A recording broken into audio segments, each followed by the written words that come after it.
रसूल बख्श साहब, मुल्क में सियासी तनाव और टकराव की कैफियत, फिर पार्लियामेंट में जो कुछ हुआ उस पर स्पीकर का किरदार और अब इस्लामाबाद के बाद लाहौर का जलसा, सब पर सवालिया निशान है। ये तमाम सवाल जवाब तलब हैं। देखिए, इस वक्त जो पाकिस्तान की सियासी सूरत हाल है उसके बारे में हर एक पाकिस्तानी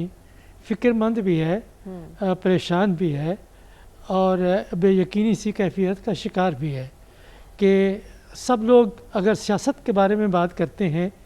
और अगर की बात नहीं है, करते हैं और बहुत करते हैं। हमारा तो सोना बिछोना पाकिस्तानी अवाम का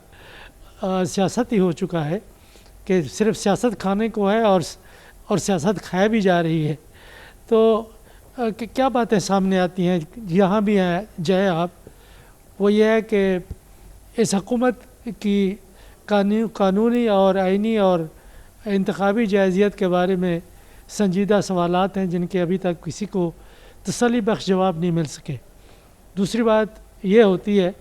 कि तहरीक इंसाफ इनके ख़िलाफ़ एक मज़ाहमत की सियासत कर रही है और जितना भी गुंजाइश उनको मिलती है वो अपनी मज़ाहमत जारी रखे हुए हैं, मुश्किलात में हैं, लोग उनके जेलों में हैं, पार्लियामान से उनको पकड़ के जेलों में लाया जाता है, रोज़ाना नए मुकदमात बनते हैं। ये पाकिस्तान भी जानता है, सारी दुनिया भी जानती है, लोग भी आम तौर पर यही बात करते हैं। बेशक उनका ताल्लुक़ किसी भी सियासी जमात से हो, लेकिन ये एक पाकिस्तान का रोज़मर्रा का मकालमा है। तीसरी जो बात होती है कि हमें नहीं समझ आ रही कि हुकूमत क्या कर रही है, कि मईशत के संग जा रही है, इस्तेहकाम पैदा होगा नहीं होगा, उसके बारे में भी लोग हतमी तौर पर कोई अच्छा शगुन नहीं रखते, कोई अच्छा एतक़ाद नहीं रखते। तो ये ऐसी सूरत हाल में आप देखें कि हुकूमतें कब तक चल सकती हैं कि अगर अब ये समझें कि इस वक्त क्योंकि रियासत का जबर है, रियासत की ताकत उनके पास मौजूद है और ये मुख्तलिफ़ किस्म का मैं समझता हूँ कि ताकत का तवाज़ुन है जो पाकिस्तान में पहली बार इस तरह का कायम हुआ है कि दो बड़ी सियासी जमातें और एक वो जमात कराची की जो किसी तरफ भी जा सकती है और इशारों पे चलती है, और जो तीसरी बड़ी ताकत है वो हम समझते हैं मुक़्तदा की ताकत है, वो सब इकट्ठे हैं। ठीक है, उनके मुकाबले में सिर्फ एक सियासी जमात है। तो जो पाकिस्तान की सियासत का नक्शा 2018 के इंतखाबात के बाद पैदा हुआ था वो आज तक चल रहा है। 6 साल उस नक्शे को चलते हुए हो गए हैं और देखें, हम ये किसी पार्टी के जमूद की बात नहीं है, ये पाकिस्तान की सियासत और पाकिस्तान के जमूद और पाकिस्तान के मुआशरे की जमूद की बात बिल्कुल है। एक जमूद की सी कैफियत है। और ऐसे मौके पर जब हम लास्ट 2-3 वीक्स पहले ये बात कर रहे थे कि कोई बातचीत की राह हमवार हो सकती है, जब नवाज शरीफ साहब ने भी मुज़ाकरात की बात की, बैठकर बात करने की बात की, लेकिन जैसे ही ये जलसा हुआ और इस जलसे ने और इसमें होने वाली तकारीर ने एक बार फिर सियासत का रुख बदल कर रख दिया है। रसूल बख्श साहब, सवालात ये भी उठाए जा रहे हैं कि गंडापुर साहब जब आगे का रास्ता देख रहे हैं, कह रहे हैं हमने उनसे जाके बात कर लेनी है, हम वक्त भेजना चाह रहे हैं। पहले जो नेशनल एक्शन प्लान के तहत सूबों की जिम्मेदारी हैं, क्या वो उन्होंने पूरी की है? आप देखें कि यह एक बयान है, एक सियासी बयान है, ये तो नहीं है कि उधर अफ़गानिस्तान की हुकूमत की तरफ से उनको एक दावतनामा पहुंचा है और इन्होंने घोड़े अपने तैयार करके सरहद पास करके वहाँ पे पहुंच गए हैं और मुज़ाकरात कर रहे हैं। और अगर ऐसा हो भी जाए, जो नामुमकिन है, तो वो किसकी नुमाइंदगी कर रहे होंगे सिवाय अपने के? किसकी नुमाइंदगी? कि ख़ारजा पॉलिसी में सूबे का तो कोई रोल फॉर्मली तो नहीं है, लेकिन यहाँ ये केपी का जो सूबा है उसके हवाले से ज़रा आप थोड़ा सा तारीख़ की गहराई में ज़रा सोचें कि पख्तून किस तरीके से सरहद के दोनों तरफ आबाद हैं। और फिर ये है कि जो अफ़गानिस्तान की जंगें हैं, फ़ैसले तो यहाँ इस्लामाबाद में हुए, विफाक में हुए, लेकिन सबसे बड़ा नुकसान सरहद के इलाक़ों को हुआ, वहाँ के अवाम को हुआ। और फिर उन 44 साला खाना जंगी और बहर की मदाखलत की जंगों की वजह से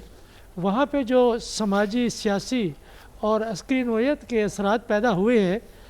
اس کے نتائج تو عوام کے اوپر ہے،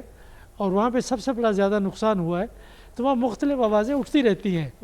تو اس کے بارے میں پریشانی کی ضرورت نہیں ہے کہ اگر انہوں نے بات کی ہے تو اس سے ایک موقف کی تائید ہوتی ہے۔ یہ نہیں ہے کہ سب لوگ یکساں سوچتے ہیں،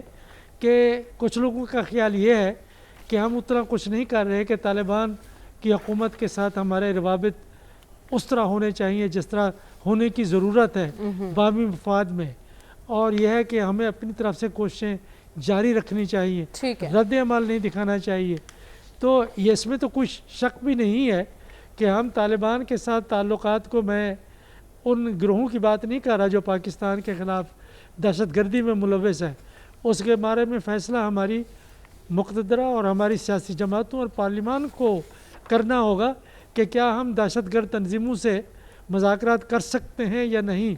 جو طالبان ہیں ان کے بارے میں ان طالبان کی بات کر رہا ہوں جن کی افغانستان میں حکومت ہے، ان کے بارے میں ہمارا موقف بالکل تاریخی طور پر مختلف رہا ہے۔ ہم ان کو مدد فراہم کرتے رہے ہیں، اور اب بھی ہمارا موقف وہ نہیں ہے جو کچھ لوگ سمجھتے ہیں، اور دنیا کا بھی موقف ایسا نہیں ہے کہ ان کے ساتھ امریکہ نے مذاکرات کیے، اقتدار وہاں پہ منتقل ہوا۔ تو گنڈا پور صاحب کی جو پالیسی ہے وہ ایک علیحدہ سے پاکستان کی خارجہ پالیسی نہ بن سکتی ہے، نہ ہو سکتی ہے، یہ ناقابل عمل ہے۔ ٹھیک ہے، آپ کہہ رہے ہیں یہ ناقابل عمل ہے جس قسم کی وہ باتیں کر رہے ہیں۔ رسول بخش شہید صاحب، آپ کے خیال میں کیا ایک بار پھر عام آدمی پر بوجھ ڈلنے والا ہے؟ دیکھیں، آئی ایم ایف کا اگر پروگرام آپ کو موجودہ حالات کے تناظر میں نہیں ملتا تو پاکستان کی معیشت بہت زیادہ بحران کا شکار ہو جائے گی۔ یہ صحیح ہے کہ حکومت نے مشکل حالات میں یہ فیصلہ کیا ہے کہ آئی ایم ایف کے ساتھ معاہدہ کیا جائے، لیکن اس معاہدے کے بغیر ہم آگے چل نہیں سکتے۔ تو اس معیشت کو جہاں ہم پھنسے ہوئے ہیں اس کے نکلنے کے لیے یہ وقتی ایک ریلیف پاکستان کو ملے گا، لیکن جو کچھ آئی ایم ایف کہہ رہا ہے اور دنیا بھر کے معیشت دان آپ کو سمجھانے کی کوشش کر رہے ہیں، اور پاکستان کے ماہرین اقتصادیات بھی، کہ آپ نے بنیادی اصلاحات صنعت میں کرنی ہے، مالیات کے شعبے میں کرنی ہے، ٹیکس کی آمدنی بڑھانی ہے، اخراجات کو کم کرنی ہے، تاکہ آپ کے اوپر جو ایک بوجھ ہے قرضوں کا وہ اتنا بڑا ہو چکا ہے کہ جس کے لیے آپ کو انٹرنیشنل مانیٹری فنڈ کے علاوہ دنیا کے دیگر ممالک میں بھی جانا پڑتا ہے، اور کمرشل بینکس کو بھی کی طرف بھی آپ جا رہے ہیں۔ تو جب تک وہ نہیں کریں گے، اور مجھے وہ ہوتا ہوا دکھائی نہیں دے رہا، اور یہ کہنا کہ یہ آخری پروگرام ہے، 40 پروگرام پہلے ہو چکے ہیں، اور ہر حکومت یہی کہتی تھی کہ یہ آخری پروگرام ہے۔ خدا کرے کہ ایسا ہی ہو، لیکن آپ وہ جو آپ کر سکتے ہیں اور کرنا چاہیے وہ تو کریں۔ ٹھیک ہے۔